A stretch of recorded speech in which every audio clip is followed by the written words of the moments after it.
Today's video is a bit different. I'm here in Leigh-on-Sea, Essex, a place that stayed close to my heart ever since I was a teenager.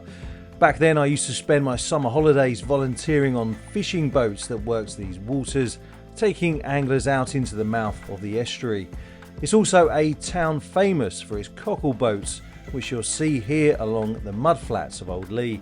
Still working today, harvesting cockles and seafood, using traditions passed down through generations. Leigh-on-Sea wasn't always just a beautiful seaside town. It began centuries ago as a small fishing hamlet known as Legra, first recorded in the Domesday Book of 1086. Over time it grew into a busy port and shipbuilding centre. The cockle sheds and boats you'll see around Old Leigh are living reminders of that history, with the estuary still providing a livelihood for many. But this video is about bringing one lucky person and a guest into that world, because I'm running a raffle. The prize, a voyage with me aboard Starfish, a 31-foot Mitchell that was built here in Leigh-on-Sea back in 1989, exploring some of the most iconic sites of the Thames Estuary. We'll head out to the Red Sands Towers, the rusting sea fort built in World War II to protect London and the Thames from enemy aircraft and raids. We'll pass the wreck of the SS Richard Montgomery, the American Liberty ship that went down in 1944, with over 1,000 tons of explosives still on board. We'll visit the remains of the Mulberry Harbour, part of the prefabricated harbour system built for the D-Day landings. We'll cross the line of the boom, the giant anti-submarine and anti-ship barrier that once stretched across the estuary. And along the way we'll also take in Southend Pier, the longest pleasure pier in the world. The winner will also get to spend a night here in Leigh-on-Sea, a beautiful seaside town with plenty of pubs and some really good restaurants to choose from. If you'd like to take part in the raffle, the link can be found pinned in the comments and in the video description. It's open to everyone and you can enter in US dollars, euros or pounds sterling. But first, let me show you around this Mitchell. Please do me a massive favour, don't forget to subscribe, it really does help, and also stay tuned as well, because if this does work and we do get a winner and we do meet the minimum ticket sales to make it possible, I'll be doing more of these as well. So make sure you stick around, follow me on Instagram, I'll be providing some updates on there.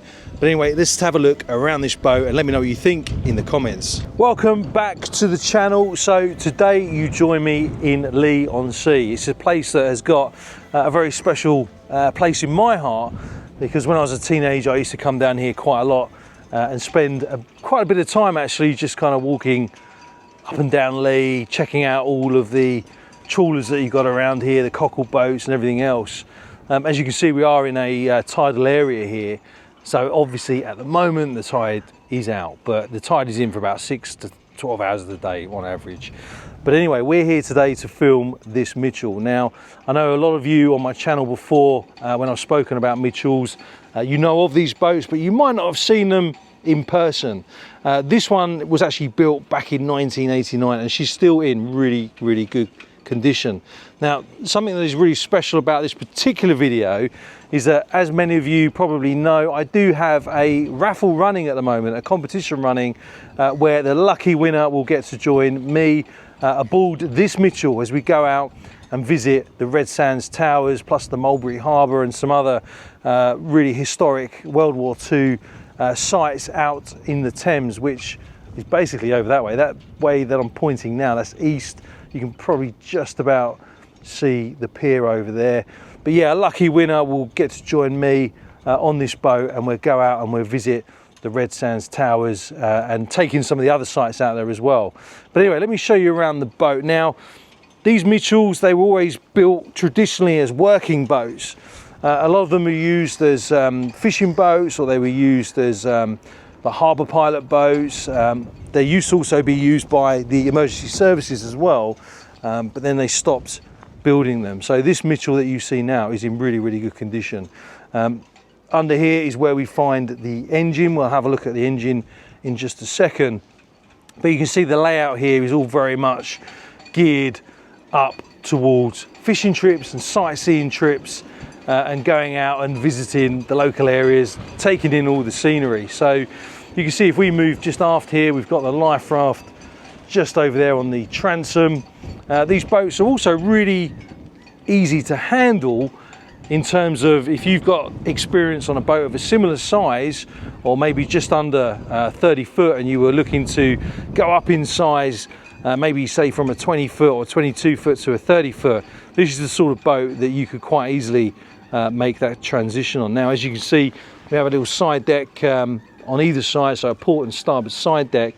If I just step up here, you can see as I walk outboard and just move forward, we've got a winch down there on the starboard deck, and here you can also see the holders for the fishing rods as well. But it's very easy to move around this boat when you're out underway, when you're kind of punching through the rough stuff. You've got plenty of space to walk around up here, and there's always something to hold on to as well. You can see the grab rails just on the coach roof here and on this raised part of the superstructure as well. And if we move all the way to the bow, just over here we have a searchlight, because the boat does go out at night and does do nighttime trips as well. And I think that would be something that would be really interesting to do, actually go out to the Red Sands Towers in the middle of the night and see what they look like under a moonlit sky. I think that would be absolutely incredible. Even looking at the profile of this boat, you can see that she's designed to go out in the sort of weather that would keep a lot of other boats tied up alongside. Personally, I've not been on a Mitchell now for a long time, and that's one of the things I'm looking forward to, actually. In terms of the lucky winners, whoever it is that wins the raffle, going out together on this would be a really good trip. Not only because of what we're going to be seeing out there, but because this boat is really designed to take on the gnarly stuff. Right, let's walk back down the port side towards the transom. And there we go, if by magic the engine cover is off, and here we have the Mermaid engine. Now, this is the engine that was actually delivered with the boat, so this is the original engine. And as you can see, she's been kept in absolutely immaculate condition. These engines just go on and on and on, fully mechanical engines. This Ford Mermaid Turbo Plus delivers 280 horsepower through a single fixed pitch prop. At a steady 10-knot cruising speed, she burns about 30 litres of fuel an hour, giving her plenty of range for estuary runs. Okay, let's spin around. We'll come into the wheelhouse. As you can see on this particular boat, the helm station's over there on the port side. So we've got the large display there for the plotter, the Garmin plotter over there on the left. Just behind the helm position, we have a traditional kind of bench here, so you can fit, you know, 2 people on there when you're underway. A great place to come and join the skipper as you take in the sights, as you motor out towards those beautiful Red Sands Towers and all the other World War II sites that are out there.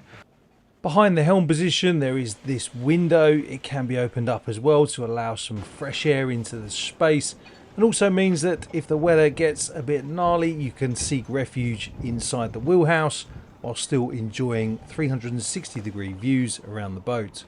You can see just over there to the port side, you've got a VHF radio and another one just in front of that as well. If I come and move over here and just sit behind the helm position, I'll show you the layout here.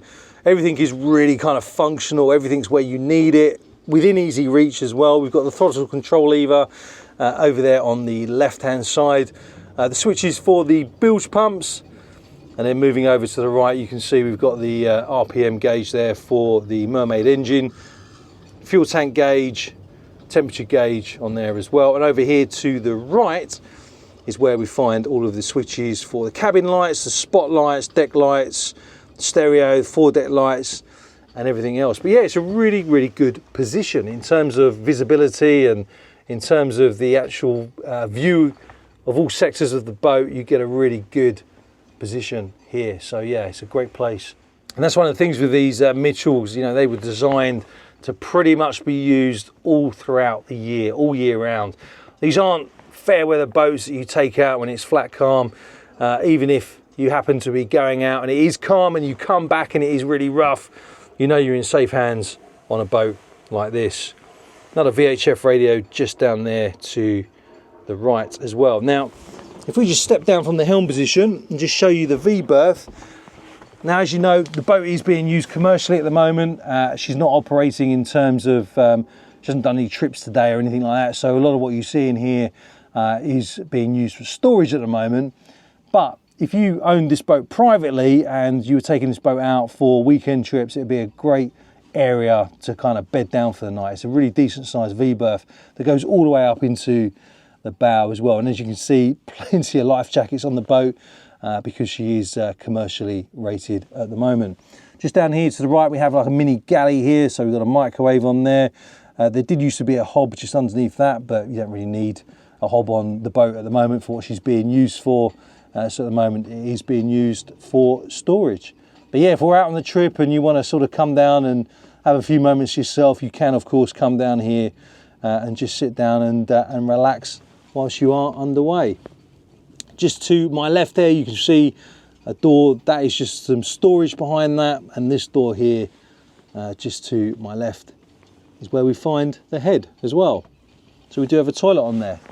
Right, let's stand back up again, and we'll spin around, come back out the doorway here and back out into the cockpit. If this is the first time that you have seen a Mitchell boat, then let me know what you think of it in the comments. Up on the radar mast here, you can see obviously we've got our Garmin static array radar in the middle there. Plenty of spotlights up here. Over there to the right, that is a radar reflector.